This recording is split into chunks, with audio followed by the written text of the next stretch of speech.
Okay, on to Team FnxX's selection, which is on Molten Ruins. Let's see if Get Positive continue to apply the pressure and take home a second win, or if Team FnxX can start to turn the tide. Yeah, forget about how they lost it, because they were leading for a majority of the time, and hopefully they just can concentrate on their own map. Yeah, exactly, for sure. It's never nice to lose a map, especially when you've been leading for sort of the most part. It's not great for your confidence or your morale. But let's see how if they're gonna do things differently here. Oh, what a shot! Headshot. Excellent shooting there from Dai with the Dragunov, who's continuing his work with the Dragunov sniper, and showing us how not to do tap and smack. No, not to do a tap and smack, but how to do it with a Dragunov, certainly. Definitely. Great work. What is interesting about Molten Ruins and how it contrasts slightly to Yemen is that Molten Ruins is more about zone domination rather than power weapon domination. It's not many power weapons in Molten Ruins, and it is very possible to bottleneck your opponents into one particular area and really start to enforce pressure. Yeah, which is the inside the, what would you call that? The Colosseum, the broken Colosseum. Inside the broken Colosseum. If you can bottleneck them into that area, then the kills you'll really start to see the amount of kills accelerate. Exactly. But that really does take a coordinated effort, and at the moment, as you can see, they're quite sort of level in terms of the kills. So we'll see how this starts to progress in a little bit. Good work there from Davy Shock. I like the bubbling noise in this from this map. Bubbling noise. Yeah. I've never noticed that. It's lava, isn't it? Molten Ruins. You never noticed that? I've never noticed the bubbling noise. Trust you to never notice these things. Dude, you're the cinematic guy that does the fantastic editing. Read the statistics. Alright, yeah, all I gladly leave this to you. All I see is the zeros and ones. Zero and ones. Zero and ones. And wow, another headshot. Do you know what? I didn't even see that. I didn't even see his head. No, you're right. I do recall not seeing his head. And how he managed to see it because he was having one fight with some next dude, and all of a sudden he decided to shoot this head. I see a little head. I'll just snipe it. Crazy. Fantastic with that Dragunov. He's always been good with the sniper, and he's just confirming that now in tournament play. He's a beast with the Dragunov. Great stuff. On to some I-Lock in here with a little bit of slightly different action with his custom outfit.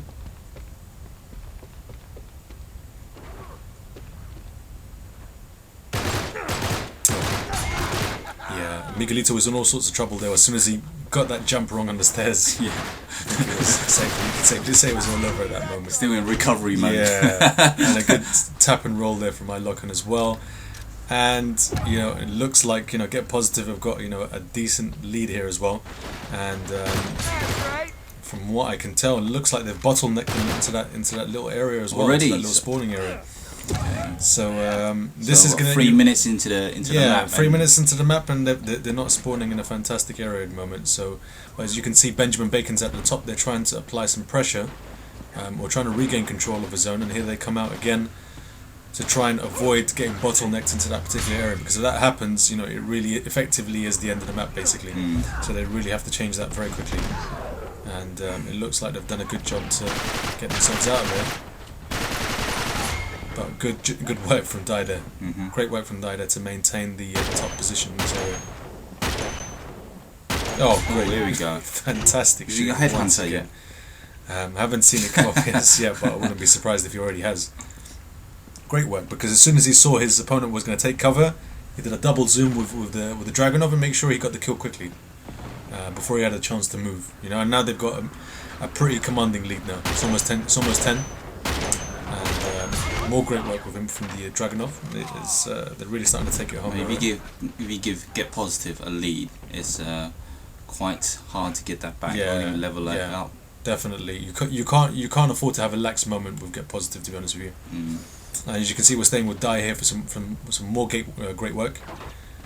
He's expecting the spawns in the Colosseum area because they're really starting to apply the pressure now.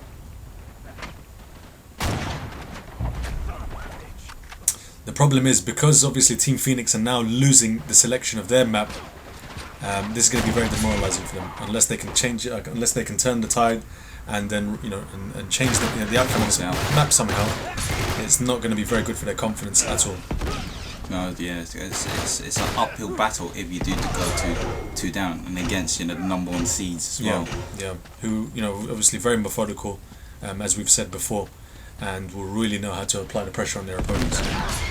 I mean, if it was yourself, let's say, for example, you're the team captain of the crew, and you're losing let's say you lose 2-0 and you got one more map. Would you request a timeout to gather yourself and talk team talk? Would you like to have that happen, or you'd like to? I think you'd like to. Or would you like to just get on with it? I think obviously you'd be aware that if you're 2-0 down, and obviously something is not going quite right. Maybe your aggressive style is a bit. Although it's worked against the majority of the teams, you might have to have a plan B. And it might be an opportunity just to have a quick moment with your team and just say, listen guys, although we're 2-0 down, the match is certainly not over, and the reason we're here is because we're a strong team. Let's have confidence ourselves, and let's really start to apply some pressure now, and and have fun. You have to make sure you have fun in the game, because if you're not having fun, then you're not going to be playing in your comfort zone. But I think you can see in this particular map here, 20 kills down. It's going to be very difficult for them to.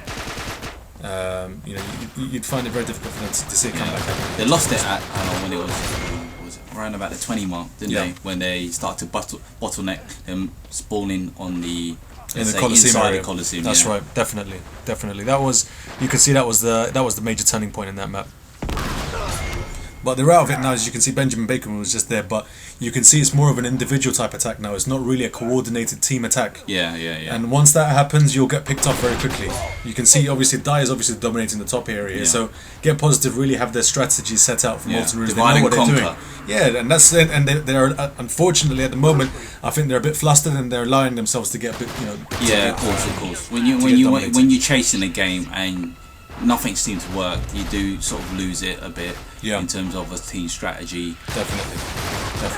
So what we're going to see, I think obviously we can safely say that Get Positive are going to take this win away.